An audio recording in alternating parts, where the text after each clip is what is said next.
23 नवंबर 2023 एकादशी के दिन चुपचाप गाय को खिला दें।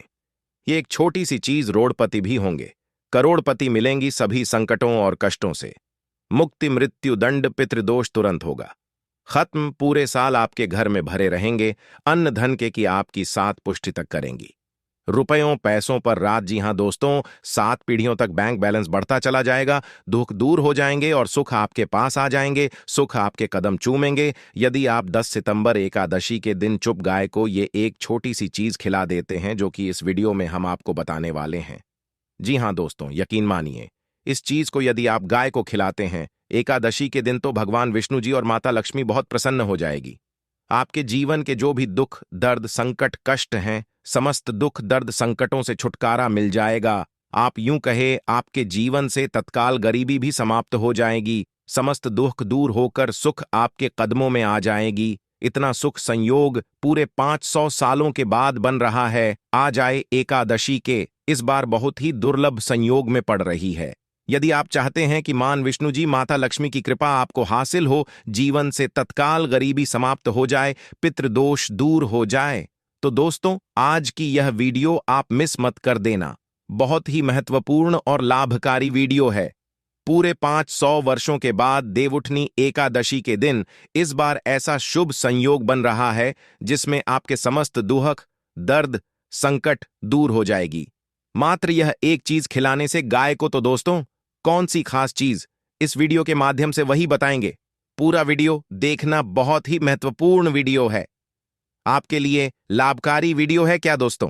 वीडियो का सबसे पहले तो आपसे रिक्वेस्ट करते हैं, भगवान विष्णु जी और माता लक्ष्मी के सच्चे भक्त वीडियो को लाइक कर देना और सच्चे दिल से कमेंट्स बॉक्स में जय श्री विष्णु, जय महालक्ष्मी, जय गौ माता जरूर लिख देना, जैसे आपकी समस्त मनोकामनाएं पूर्ण हो जाएं। और ज्यादा से ज्यादा वीडियो को अपने दोस्तों में शेयर जरूर करना। दोस्तों आपको बताना चाहेंगे कि हिंदू धर्म में का बड़ा महत्व होता है। साल में कुल 24 एकादशी पड़ती है, यानी हर महीने 2 एकादशी पड़ती है, प्राप्ति भी होती है और समस्त पापों से उनको मुक्ति मिल जाती है। और दोस्तों आपको बता दें, इस दिन आपको भगवान विष्णु जी के साथ माता लक्ष्मी की भी पूजा अर्चना जरूर करनी चाहिए। या दोस्तों इस दिन विधि विधान से भगवान विष्णु जी माता लक्ष्मी की पूजा करें। मंदिर और पूजा स्थल को साफ कर आपको भगवान विष्णु जी माता लक्ष्मी की मूर्ति को स्थापित करना चाहिए। इसके बाद उनकी पूजा विधि अनुसार पूजा करें, व्रत का संकल्प लें और विष्णु जी और माता लक्ष्मी को नमस्कार करें। भगवान विष्णु माता लक्ष्मी की पूजा में आपको फूल नारियल सुपारी फल लौंग अगरबत्ती घी पंचामृत भोग तेल का दीपक दल और दाल चंद्र जरूर रखने चाहिए। आपको पूजा करें और विधि विधान से भगवान विष्णु जी माता लक्ष्मी की आरती करें। व्रत कथा जरूर पढ़ें और अगले दिन व्रत का पारण जरूर करें। द्वादशी के दिन जरूरतमंदों को भोजन कराएं। यथाशक्ति सामर्थ्य के अनुसार अन्न धन वस्त्र का दान करें।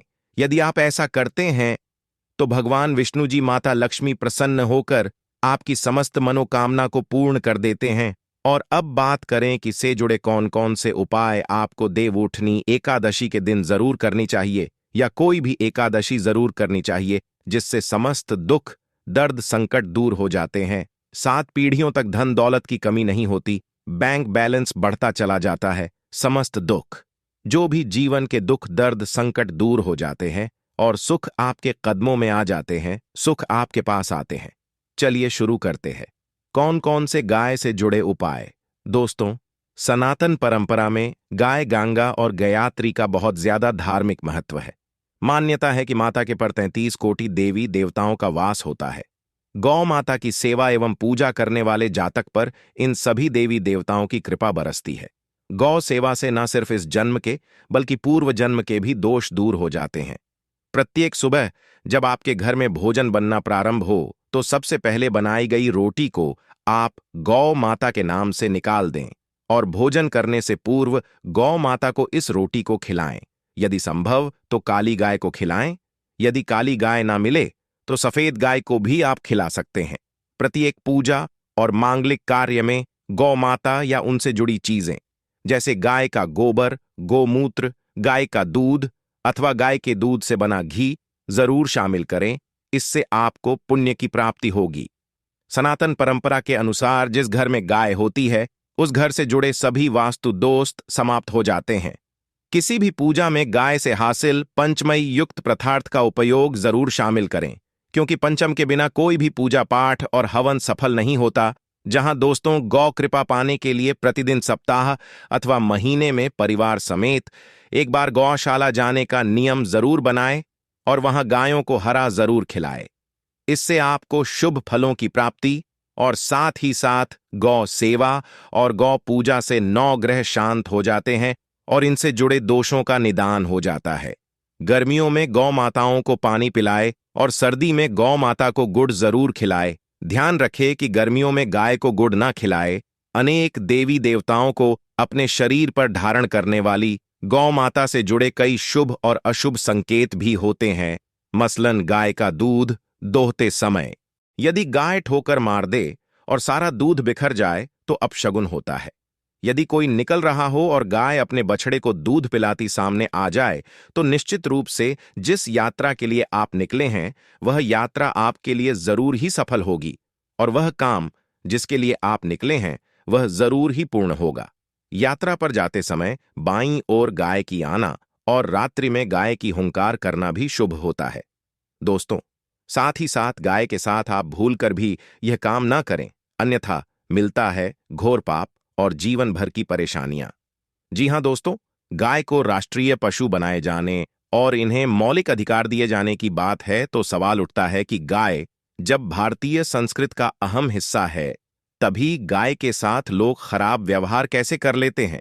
गाय दर दर भटकती रहती है, भर पेट इन्हें चारा तक लोग नहीं देते। गाय जब तक दूध देती रहती है तो उनकी सेवा होती है और जैसे ही दूध देना बंद कर देती है तो लोग इन्हें उनकी किस्मत पर छोड़ देते हैं, सड़कों पर और गलियों में भटकने के लिए।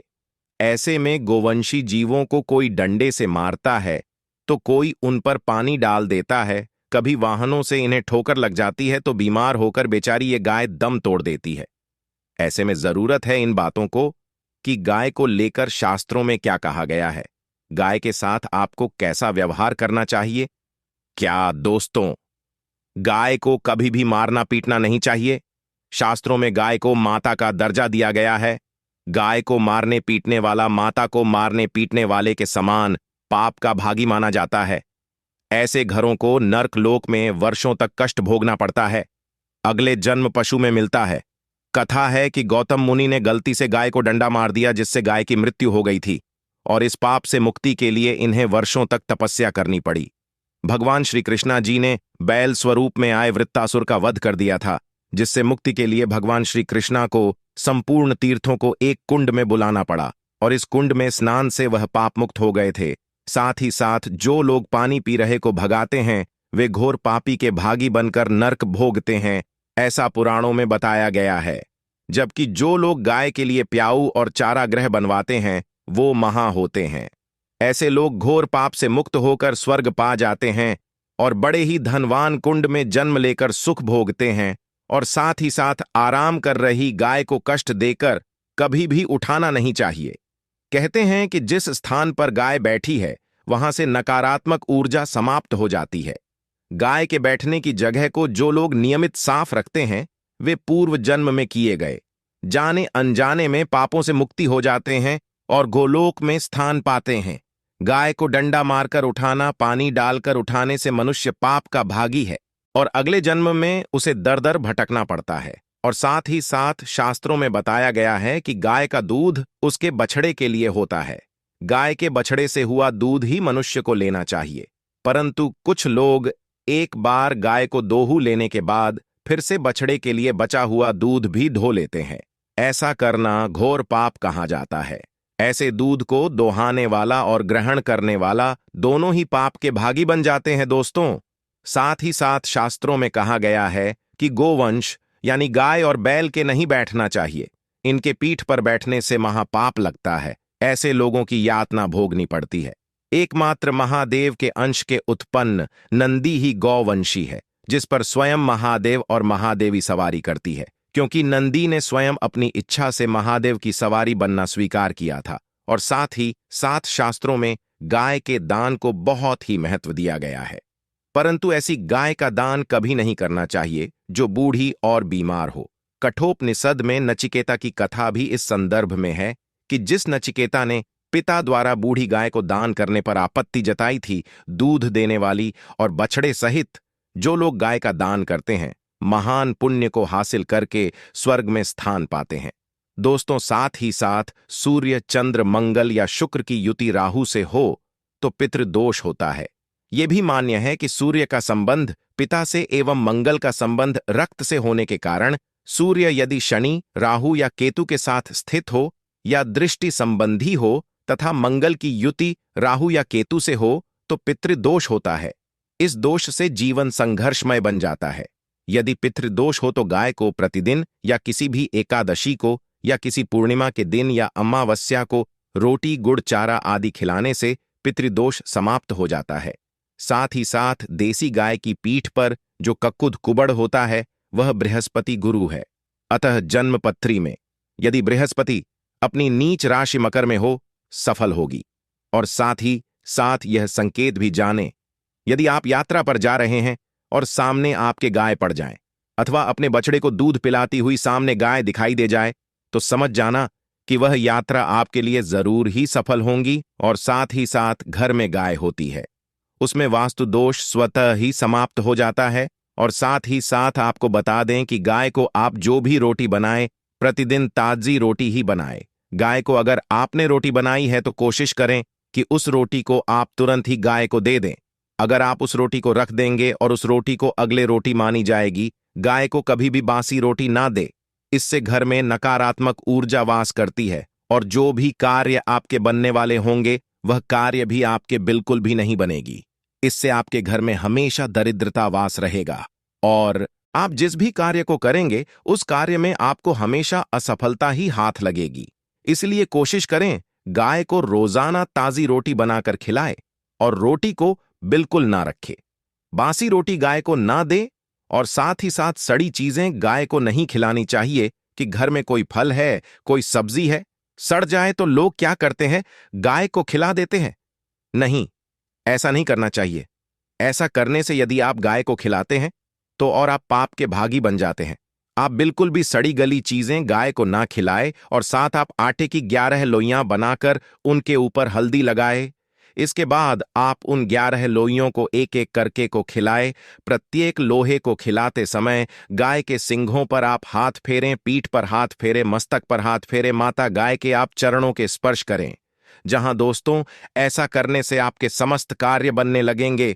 जो दुहक का समय चल रहा है वह भी समाप्त होगा। आपके जीवन में खुशियां ही खुशियां होंगी और एक बार आप 7 बार गाय की परिक्रमा भी कर लें तो आपके समस्त कार्य पूर्ण होंगे। साथ ही साथ आप गाय को जब भी रोटी दे, रोटी पर या तो आप थोड़ी हल्दी लगा लें या थोड़ा गुड़ रख लें। अगर गुड़ ना हो तो आप थोड़ा मिश्री रख सकते हैं, थोड़ा घी रख सकते हैं। या दोस्तों, गाय को कभी भी सूखी रोटी ना खिलाए। सूखी का मतलब गाय को जो रोटी रखे खिलाए उस पर कुछ ना कुछ रखकर खिलाए। हल्दी रख ले, गुड़ रख ले, मिश्री, घी या जो भी रख ले, मतलब खाली रोटी नहीं खिलानी है। ध्यान इस बात का रखे, जब ही आपको शुभ फलों की प्राप्ति होगी। जी हाँ दोस्तों, ये थे गाय से जुड़े कुछ पूर्ण उपाय, कुछ बातें जिन्हें आपको जरूर